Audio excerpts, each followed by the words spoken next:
Welcome to How We Grow, an essential playbook to grow and scale your vacation rental business with advice and insights from the best in the biz.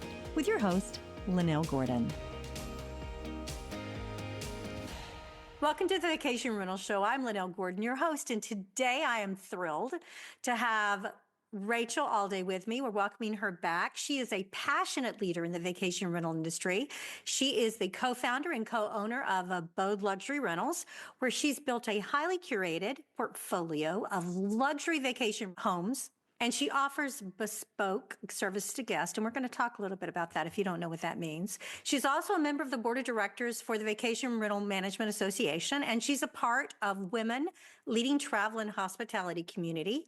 She's dedicated to advancing women's leadership and champion exceptional experiences in the luxury hospitality space. With her extensive background in business strategy and hospitality, Rachel shares her insights about concierge versus upsells and the importance of a strong company culture. So welcome, Rachel. Thank you.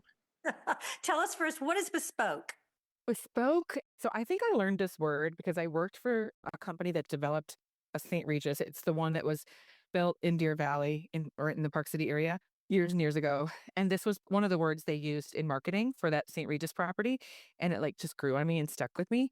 And so when we started our company shortly after that job, it was one of those words that I always wanted to use. And I think in the beginning of our company, I was scared to use it because I was like, but are we bespoke? Now I think we are. So, okay, bespoke means it's like quiet luxury, right? Bespoke is like the uber high-end luxury. It's like talking about sort of an elite. That's that kind of an adjective, but not in a garish, flashy way. Bespoke is like quiet luxury, if that makes sense. That makes perfect sense. I love that. So tell me, how do you maintain a high level of service with that kind of portfolio? We always knew we wanted a luxury, high-end, very specific type of portfolio. In the beginning, we maybe were slightly more lenient, and over the years, we've had to, fix that and cull some properties or encourage them to upgrade. But now, one of the ways we keep our portfolio really consistent is that we're turning away about 3/4 of the homeowners that come to us. So we've been in business for 16, 17 years. So it's a long enough time. We are very established in our 3 markets. So we do get a lot of homeowners wanting to work with us, and that has afforded us the luxury of carefully selecting which ones we want to work with, because our model has never been that we want to be the biggest, right? We just want to be very specific in what we manage. But along with that means we've had to develop a really carefully arranged process for keeping homes upgraded. The first 5 years or whatever, you're trying to build this portfolio, this group of really high-end homes, but give it 5 or 8 years, and now most of them are going to need a remodel. And some homeowners are ready for that, and other ones we have to work with. So we've had to come up with a really careful inspection plan along with our other regular inspections. We do really in-depth, careful inspections of each house every year, and we're outlining to the homeowner, this needs new carpet, this countertop needs to be replaced. We have to go in and ask for the hard changes, the things that homeowners don't necessarily want to do, but we've learned how to do that carefully, efficiently, how to provide the right kind of information that they need in terms of how much more revenue they'll be able to make, and also be able to share with them, hey, don't forget, you make an average of this kind of revenue per year on your property. What if we make a plan to take some of that revenue and apply it towards upgrading? Some homeowners prefer to upgrade in small chunks. Some of them want to do it all at once. So that's such a hard thing to achieve. The process of how to speak to your homeowners about how their house isn't perfect and how they need to spend money, almost nobody wants to hear that. So we've really had to carefully come up with how we do that, fine tune the way we communicate it, the way we justify it, and the way we get them to say yes.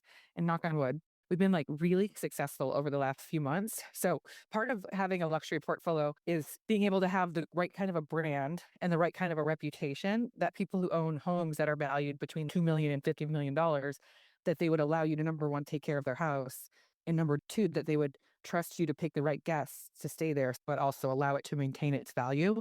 There's a lot of prongs, but I do think one side is building a company with a reputation and a brand that the people who own those type of properties will want to work with you.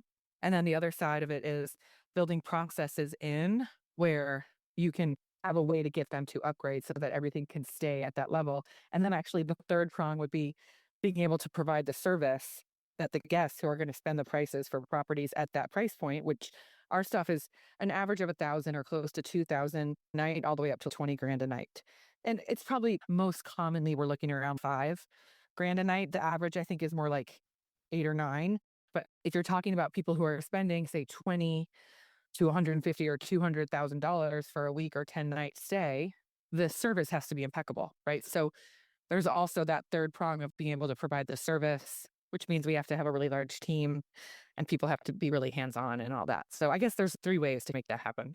I love that. I can attest, guys, one of the ways that someone that I know in the industry does it is they ask their homeowners, these high-end homeowners, to save a little bit for 3 years for specific projects. For instance, one of the best renting houses I know is great, and it's a luxury rental.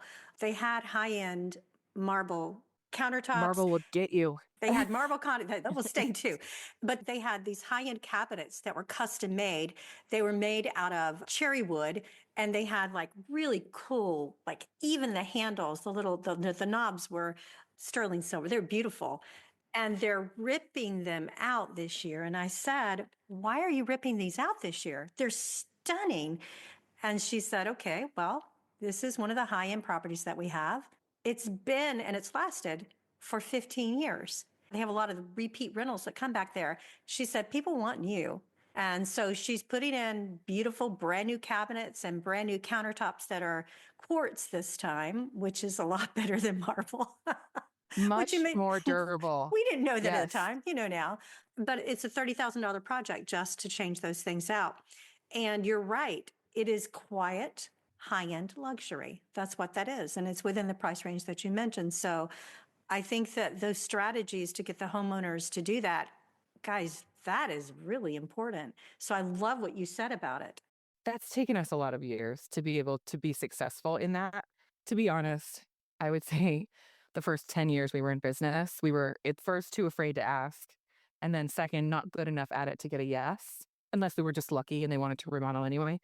And so now, through so many mistakes and trial and error, I feel like we finally gotten to the place where my team is reporting to me every day, "Oh my gosh, everyone's really positive about all these upgrades that we're proposing and they're agreeing to it. And we have the plans in place."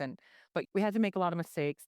And then we had to really get a whole bunch of things in place, like contractors that we can trust and subs and pricing. And those are so important. They are. Having the right subs is just so important. I say that because I know that for that particular job I was talking about, they're using the same sub that I used for mine. And I was like, oh, not every subcontractor is created equal. So luxury hospitality, it's evolving. As we've seen, we have changing traveler expectations. And what kind of trends do you see influencing the future of luxury vacation rentals? And how are you guys adapting to those trends? Yeah, I know within the industry overall, there's been a bit of a softening on the nightly rates and maybe potentially the number of properties available, or maybe that's something that might be changing. Instead of being on the upswing, it might be on the downswing. And I think with luxury, it's really interesting. I think it's similar to the rest of the market, but maybe slower is how I would describe it.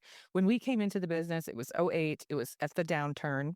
And at that time, my husband was in real estate before we started the business. And so his real estate clients dried up. But what was really interesting is all the people that maybe were going to cut out and spend, say, $4 to $10 million on a property in Park City, maybe they decided not to do that. But those people then were definitely going to come out and spend 20 to 80 grand on a rental for a week, because the difference of, do I want to spend millions and millions of dollars? Oh, let's hold off. But they're still going to spend on their travel. And to them, most of our clients' situations in terms of people that are booking, also same with homeowners, but specifically with people booking reservations at these price points, say $20 to $80,000 for a week. This is not something where they're saving up the money. They're not pinching pennies. You know what I mean? They're not like, "Hey, let's make a plan so we can afford this vacation," right? These people, they're spending this money. They can make that money back in a minute, a day, a week. It's not about the money. It's like a whole other thing. I do think our industry should really consider this concept overall, not just on the high end, but a lot of times this is about time, not money. People, they can make the money back. And even if you're talking about $200 a night or whatever, if people are saving for it, they've made that commitment, they're saving. But the thing that they cannot make back is their time, right? If you have a week with your family, And whether you have a really high paying, important job or you do shift work, like that's the only time you have with your family. And so you're not getting it back. So whatever that people are entrusting to us with their time, like that's even more important than the money. This trip has to be amazing, not just the lodging, but the whole thing. Because if we mess up some part of that experience, the part that we'll never be forgiven for is the part that we messed up their time with their family. Because, like I said, you can't get it back. So come into play a whole lot in terms of how we deal with our homeowners, how we deal with our guests, and how we deal with experience creation and all of that. Because we learned early on that the time versus money concept is really important to our clients. Yeah, for sure. For everyone that works 60 hours a week, that time is just as important as anything else. Like you say, no matter where you're going to stay. Talk to me about concierge versus upsell. Now, I know a lot of people, you spoke about that at VRMA, and people may not have understood you what you meant at first. And then afterwards, oh, the light bulb went off and it's amazing. Tell everyone here what we're talking about here. Yeah. And so I actually just spoke about it at Dharma, whatever, last week. And I had a panel with me. And it was so cool because I feel super passionate about this. And it was so cool to hear people that came up to me afterwards. Oh my gosh, I get it. And I'm so glad because I want everyone to get this. So, because we started our business with the idea from the very first moment that we wanted to only manage higher end homes. And really, that came from the fact that for efficiency and for the sake of being able to make money and also have our time in our life to have our marriage and our kids and everything else. We knew that if we managed higher end homes that had higher nightly rates, we would potentially be able to manage less quantities of properties, but create more revenue, right? So it was for the efficiency of how many reservations we would have to have, how many homes we would manage. But once we made that decision and we started getting homeowners to work with us and then guests to stay in those houses that were going to spend this money, right? Or the homeowners that own these really expensive properties, we realized that we had to provide amazing service. So part of my background a long time ago is I worked in personal shopping with Saks Fifth Avenue. So there's a Fifth Avenue club in Saks Fifth Avenue flagship stores. You have to spend, okay, like this is literally 20 years ago, but 20 years ago, you had to spend $100,000 per year at Saks in order to be a client of the Fifth Avenue Club at a flagship store. It's probably more now, but so that's a lot. We had all these high-end clients, and I learned a lot about a sense of urgency and how important that is, how to provide service. It's that whole bespoke thing, right? And then before we started this company, I also worked for the developer of St. Regis, so more knowledge. Okay, so when we started this, I knew that we had to be creating a level of service that's very high touch, but it's one point of contact is key in this, right? Like these people, like I said, they need to have a beautiful, seamless experience. This should not include, oh, you want to rent a bike? Talk to this person.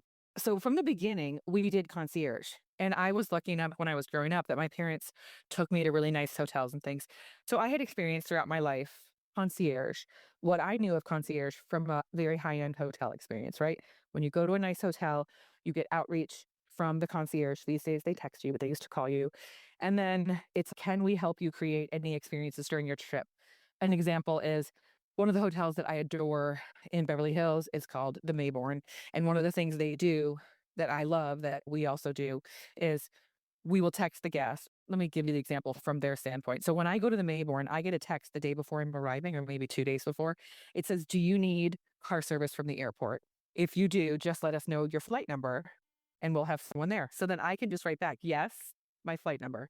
Then they say, they'll be there to meet you with a sign with your name on it. We don't talk about money. We don't talk about anything. And this does depend on the level of clientele because some people might be nervous about the money. Now, from my standpoint, I am not wealthy like my clients, but I make enough money that I know a car from the airport at LAX to this hotel is going to be around $100, like 80 or $100, right? And I know if I have the hotel book, it might be like 150. They're going to That's tack it. what It's I going to was be like thinking. 120. Yeah. Yeah, 120 to 150. I know that. So we don't need to talk about it. All I know is I don't have a lot of time. I'm busy on my phone. I don't want to haggle. I don't want to conversate on this topic. If you're telling me that I don't have to do an Uber, I don't have to get outside, wait on the corner or on the curb, and then have someone no show, and then I have to redo another whatever. I know if someone's going to be there, they're going to have my name, they're going to take my bag to the car. I'm down. Extra $40, 50, whatever. So That is the kind of service that a high-end concierge provides you, right? I'm just talking to that concierge. I'm not talking to the car service. I'm not going back and forth. It's just, do you want something? Yes, I do. They're like, we got it. Don't worry, it's done. So this has become a standard that I really wanted to achieve in our business with vacation rentals. And what I found very early on, and I especially learned that this is like more and more true over time, over these years we've been in business, in vacation rentals, for whatever reason, the concept of concierge has started with the idea of finding a way to make more revenue from your guests. Can I sell my guests something and I can make a piece of it, right? So it's not about, can I create a beautiful experience? Can I make this feel seamless? Can I make their trip spectacular? It's more, they're probably going to want beach chairs.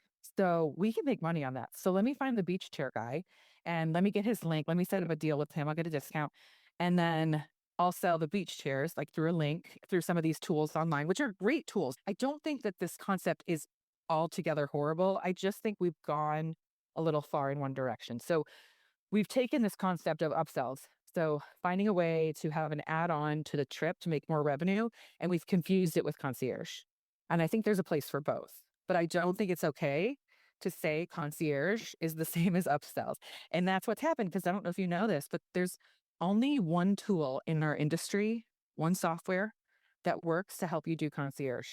You wouldn't think that, because all the software like Rubaroo and all these other sort of guest book, guidebook, upsell tools are marketed as concierge, but they're not. That's an upsell or a guest book or whatever. A guest book is not concierge, right? Concierge is a text, an email, a phone call. I'm here. I work for this company. If you want me to create a whole itinerary for you with snowshoeing to a yurt under moonlight with a private sommelier and then a horse-drawn sleigh ride, I can do that. If you just want us to set up car service and grocery delivery, we can do that. Please tell me, what do you need? And let me make that happen for you. That's concierge, right? Upsell is, hey, look at this menu. Do you want any of this stuff? If so, pick it yourself, pay for it. And then I'm going to set it up with this guy. And then, for instance, when I was at Darm, we had a house that we rented. We booked for a golf cart and bikes to be rented. Cool. It was there when we showed up. Some of the bikes chains were off. The golf cart, we couldn't get it to start. So I reached out to the rental company and I said, oh, hey, this stuff's not working. Can you guys help me? And they said, oh, for the bike, contact this person. And they said, for the golf cart, contact this person. Okay, this is not the end of the world, but like, I'm at a conference. I don't have time for this. So no, can you just call them? And they're like, no, we can't. Okay, so this to me is like the quintessential, this is like illustrating it, right? Concierge is a seamless experience upgrade. This is a way to provide a service to your guests, and it's far more lucrative than upsells. There's a place for upsells and guidebooks, but let's not say it's concierge, because an upsell is just a way to make more revenue, to present options to your guests. This is not bad, but you're not providing a service, right? It's not a bad thing. It's just not the same as concierge. And so the difference with concierge that we found, and we can do 2 million a year in concierge. That's a lot. But then it's, well, if I have 3 people, which I do now, doing concierge full time and a manager over them, how do you pay for that? Right? Like, most people would say, well, I don't do high end. I can't create $2 million in revenue. So how am I going to pay for even a part-time person? Well, it's not that hard, actually. Of course, you do need software. So there's one company called Trip Around. They make a software that does pretty good for concierge. We tried it out. It's not perfect for us, but I really love that company and I totally recommend them. We ended up creating our own software with JJ King, who I know you had on, and I adore him and I Rabbit. love him. But I'm nitpicky. We're really into this concierge stuff. So I'm going to put a word out. Concierge software, the way I'm describing this next, to me, there needs to be way more options out there. And by the way, we use Streamline. I adore Streamline. So we'll have to get Streamline to put this into their product. Yes. Would you be willing to spec it out for them? Yeah, totally. I've been Done. speccing it out for everyone for like years. Breezeway, they're doing that upsell stuff that they're doing, add-ons. And I talked for months and months with them. They ended up doing add-ons. And that's because the consensus is, Rachel, I don't think most companies are going to do this. I just don't think people understand this enough. I think it's a misconception. But anyway, we can change it over time. I'm patient. I'm all about the long game. Okay, so the way that you can make money on concierge is we negotiate with our preferred vendor for a 10% discount, right? So we're going to bring them a whole, I don't want to swear, but a crap ton of business, right? If you're a company and you manage 50 properties, 100, 200, you are going to bring this person business. So, for instance, the company that we do car service with, the company that we recommend for grocery delivery, and by that I don't mean drop it on the front porch, put it away in the house before they get there. The company that we do private chef with, which we do a few companies, we do a lot of that, and ski gear delivery. Those are our four biggest services because we're in these mountain markets in Park City, Jackson Hole, and Sun Valley. So those vendors, along with every other vendor that we work with, we negotiate a 10% discount. And so they are going to give us a 10% discount on what they charge. So let's say someone's booking car service and ski gear delivery. Then we're sending out, we're calling, we're talking to the guests. Hey, here's the most common services people ask for. We can do anything you want. Do you want a naked lady with sushi? Do you want a hot air balloon ride? Like, I can do anything. Also, if you just want car service and ski gear, let me know. We can handle that in Flash. So those companies, we're getting a 10% discount. We are not putting the guest credit card in for those services. So we pay the vendor for the service with a 10% discount. We then charge the guest full price plus 20%. Now, I do understand in some markets with a lower price point nightly rate, 20% is too much of a markup. Maybe you only add 5% if that's what you can do. You're still making 15. Maybe you add 10. 10's an easy markup, right? 10%, no big deal. And now you would say that people are going to whine and complain about the markup, but I'll tell you, they generally don't. Some people do, in which case we deal with that on a case by case basis. Sometimes we comp the fee because we just charge them full price. So we're still making 10%. But we comp that fee because we're like, hey, we love you as a guest. You don't have to pay that. But usually we don't comp it. And usually what we say, and our team has been really well trained, it's, hey, this is a special service. You don't have to talk to anyone but one person, the concierge. That's it. You don't have to text anyone different. You don't have to see weird numbers come to your phone, an email you don't recognize. It's just me. You're only going to talk to me. You're going to tell me whatever you want. You name it. It could be small. It could be big. I'm going to make it happen. Yes, that's not free. No, we are not a nonprofit, but this is an amazing trip. You've already dropped 20 grand or whatever it is on the stay. This is just like a little extra. How do you tell them how much it is? So we just tell them. If they ask, we tell them. And we always have on the bottom of the concierge email signature, there's an explanation. And then we're super upfront. It's, oh yeah, we have a 20% markup. So we have a 20% fee for these services. And if you don't want that fee, I can give you all the contact. I can put you in, direct contact with these vendors. You can book directly with them, no fee. Would you send us that language if we email you and ask you Oh, for yeah, it? totally. Yes.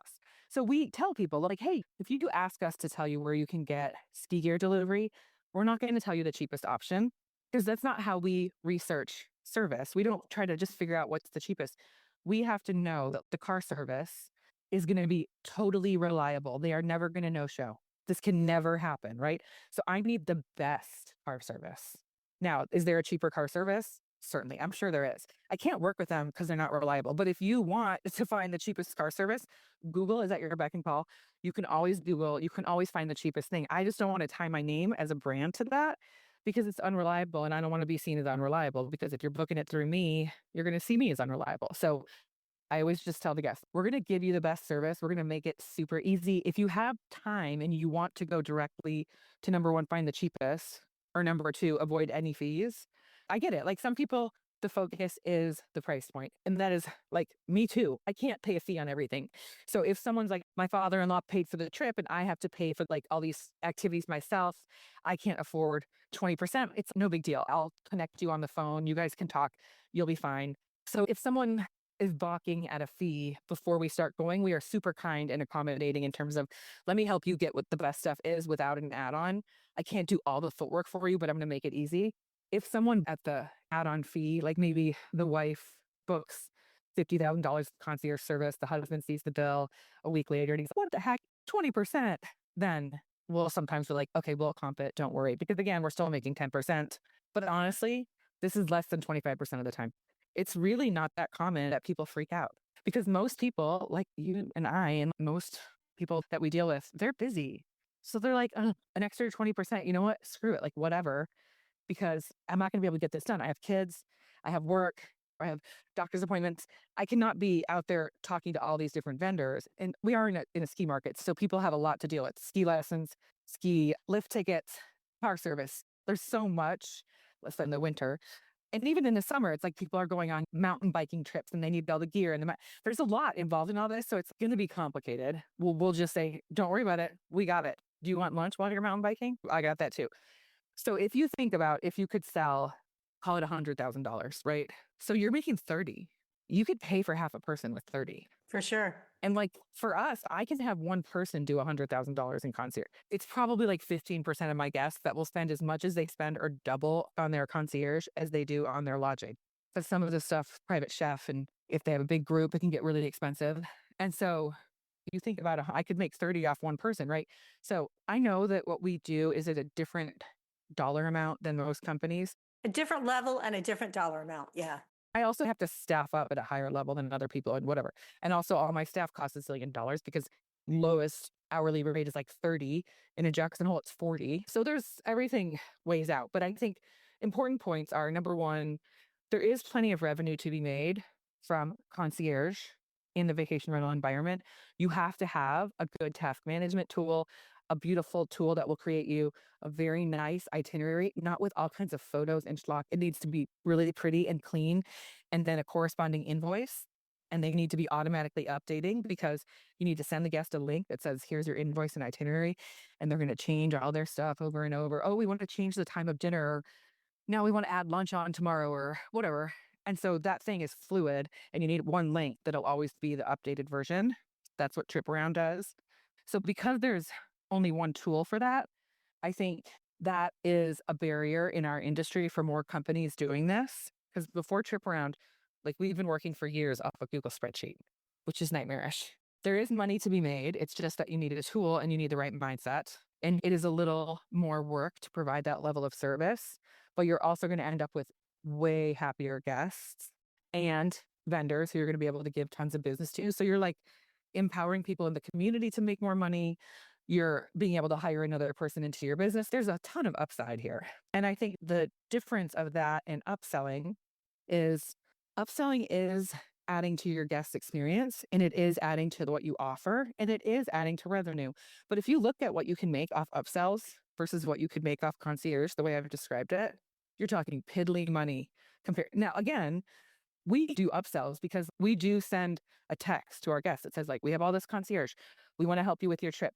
If you don't want to be bothered right now, and if you just know that you need ski gear, car service, grocery delivery, here's 3 links.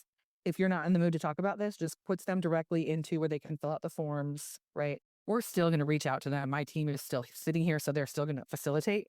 But I consider that a little bit more of an upsell situation. It's a little bit of do it yourself if that's what you're comfortable with.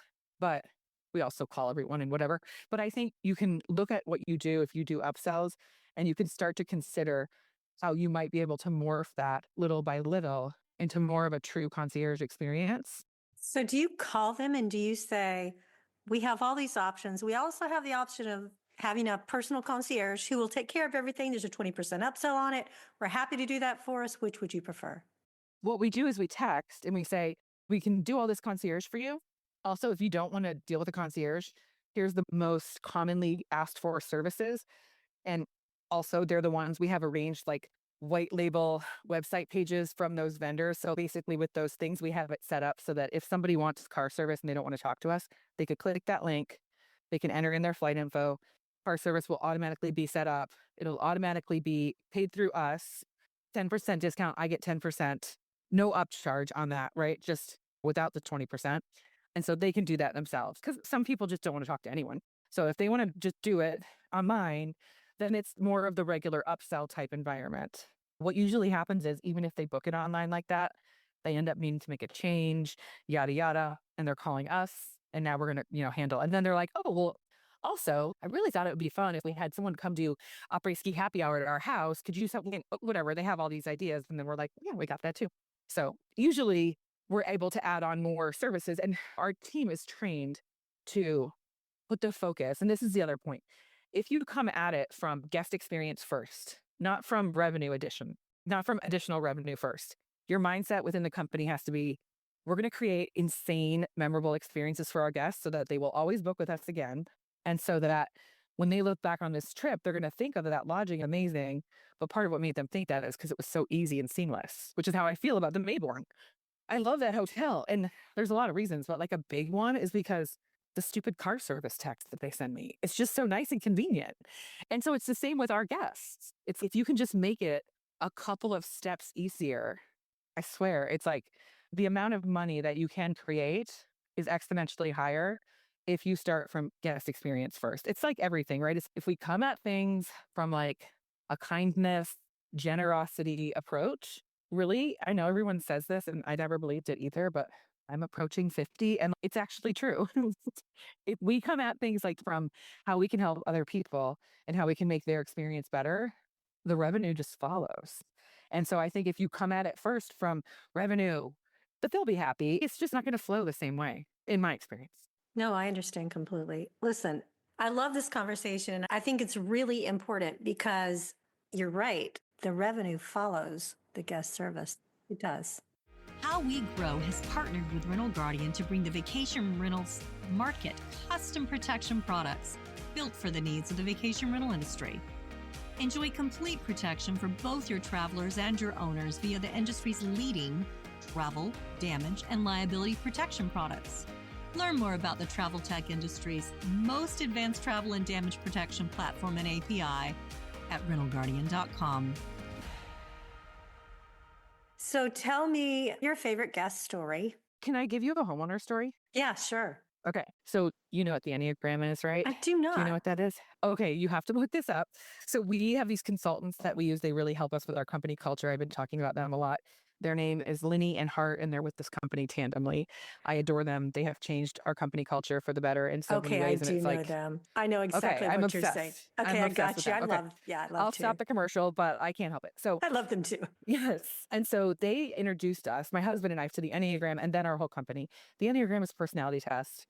I hate personality tests. I hate all this. I'm a maverick. I know everybody loves that and I shouldn't talk smack about it.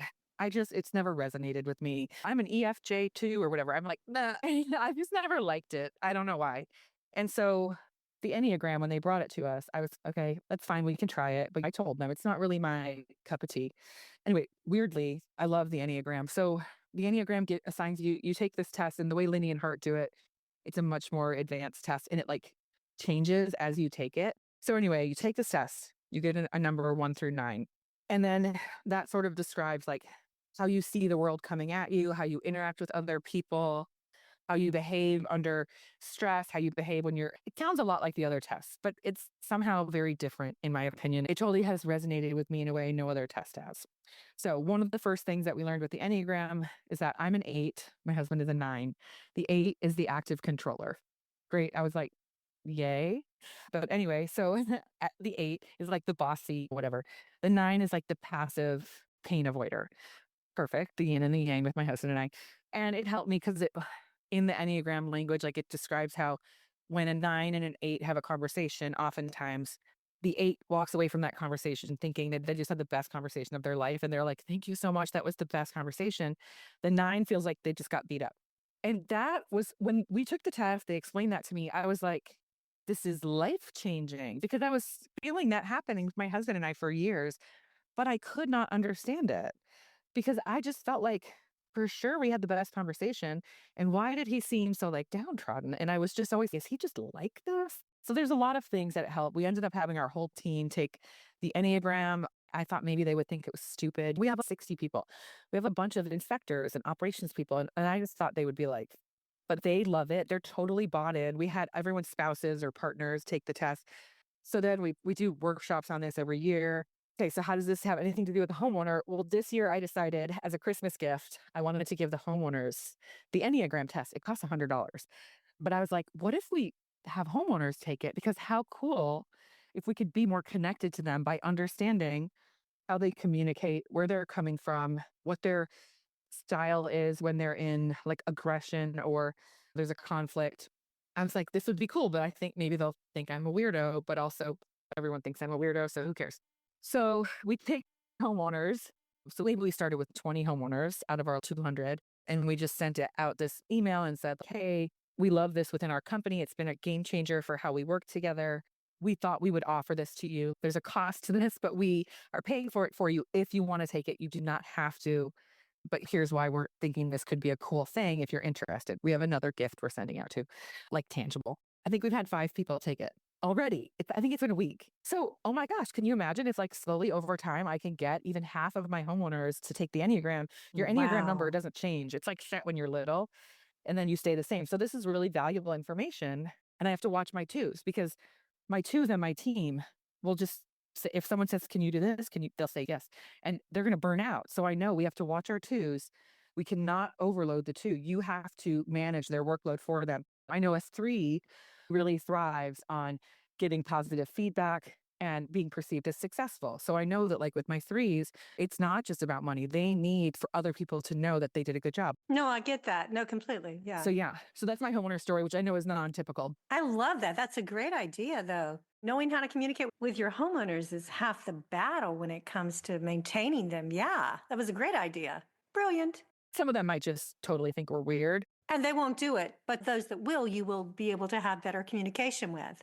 I think in the past I might have been too scared to do it, like thinking that someone might fire us over thinking we're weird. But I think we have enough confidence now. We're like, someone fired us over us saying, hey, you want to take this Enneagram test? Then maybe we're not the right fit. Okay, so we had this really big client that has 13 homes. The guy who owns Zappos, Tony Shea, do you know about this man? Tony Shea, who owned Zappos and sold it to Amazon. And he wrote a book called Delivering Happiness, which is like the best book. And right around Sundance a few years ago, he came to Park City. He bought a bunch of houses and we ended up working with him. But the way that we ended up working with him is my story. So before he bought a bunch of houses, he bought one. And we also own the only laundromat in Park City. We use it for our linens, but during the day, it's the only laundromat, like coin up.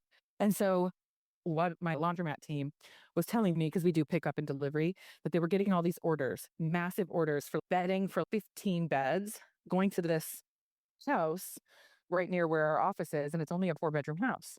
And they're like, every day they're dropping off these linens and they want them delivered the next morning for 15 beds. This is prime COVID time.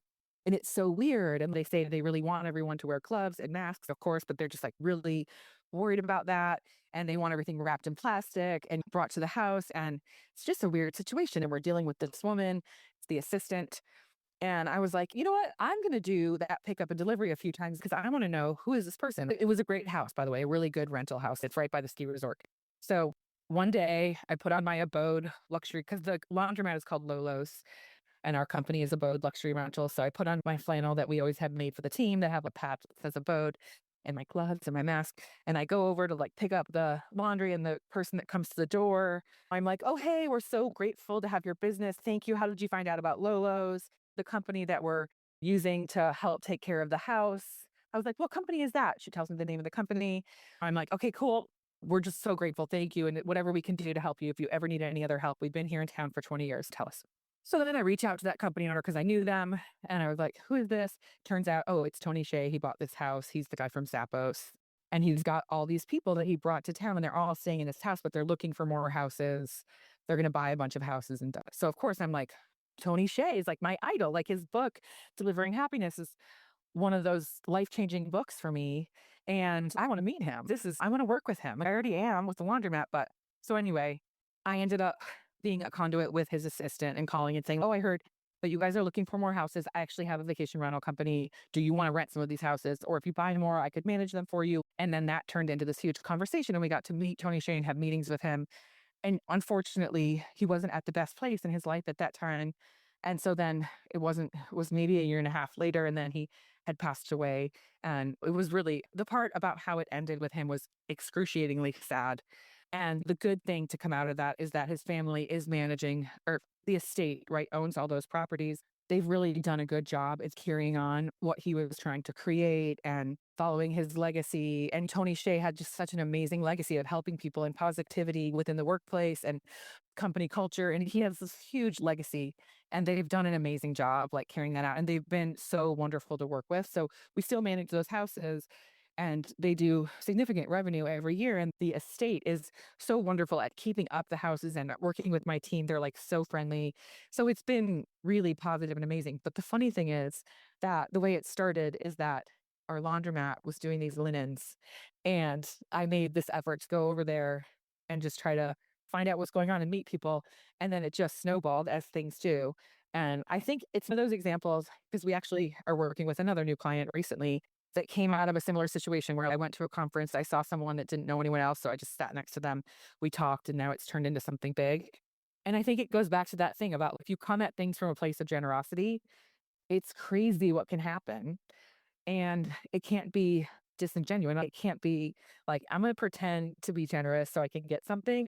For me, I have to get everything out of my mind. And I just want to be like in this moment, focused on like, what can I do for this person? How can I help them? I'm not trying to think of what I can get out of it because I can trust that the universe has its way of making things right. And so whatever you put out is what you get back. And I feel like it's just proved itself. That's true over and over. And I guess you probably have to live on the earth long enough to be able to see that for most people. And maybe that's what's finally happened for me. But I love that story because that is what happened. I had an idea. So I just tried to go and offer more service and be kind. And I don't know where it was going to go, right? I had no idea they were going to buy more houses or what it would turn into. And then it's just turned into things.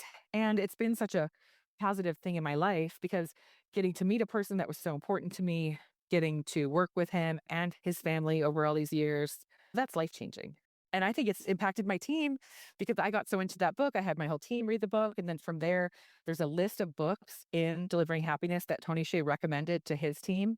I made that. That's how we started our library that we have in our office. And it's just like a huge snowball effect, flywheel, whatever you want to call it. And yeah, it's crazy how that all happens. You are such a bundle of energy and love. You have such a heart for people. Rachel, you do. You always come at it from generosity, even in the meetings that we've been in. And I just want to say thank you for taking the time to share this with people. It can be business changing, which can be life changing, guys. So if people want to reach out to you, what's the easiest way for them to reach out to you? Probably on LinkedIn. I'm definitely on LinkedIn, like Rachel Alday with Abode Luxury Rentals. My email is Rachel, Rachel, at Abode, A, B like boy, O, D like dog, E, luxury rentals with an S.com. I really thank you for being here. I love being around you. I love having you. Your energy is just wonderful. So thank you. Thank you. Have a great evening. This episode of How We Grow is brought to you by Rental Guardian. To find out more about how Rental Guardian can help grow your vacation rental business, visit rentalguardian.com.